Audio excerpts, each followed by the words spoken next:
গরমের সময় বিউলির ডাল খেতে কিন্তু সকলেই খুব পছন্দ করে, বিশেষ করে নিরামিষ দিনে। আর বিউলির ডালটা খেলে কিন্তু পেটও ঠান্ডা থাকে। তো চলুন আমি যেভাবে বিউলির ডাল রান্না করি সেটা শেয়ার করি। প্রথমে বিউলির ডালটা ঘন্টা দুয়েক ভিজিয়ে রেখেছিলাম। এবার ভালো করে ধুয়ে প্রেশার কুকারের মধ্যে দিয়ে দেবো পরিমাণ মতো জল, আর দিয়ে দেবো অল্প একটু লবণ।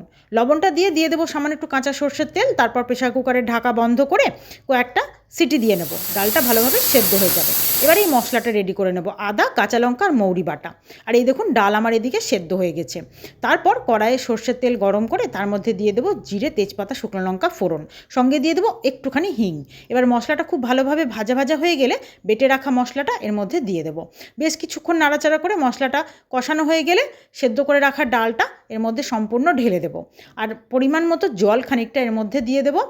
আর তারপর দিয়ে দেবো আর একটু স্বাদের জন্য লবণ, আর দিয়ে দেবো সামান্য একটু চিনি। এরপর আপনাদের ডালটাকে খুব ভালো করে নাড়াচাড়া করে আমি দিয়ে দেবো সামান্য একটু হলুদ। আপনারা কিন্তু অপশনাল, হলুদটা দিতেও পারেন, নাও দিতে পারেন। এতে কিন্তু স্বাদের পার্থক্য হবে না, একটু রঙের পার্থক্যই খালি হবে। এরপর ফুটে গেলে নামিয়ে নিলে রেডি হয়ে গেল বিউলির ডাল।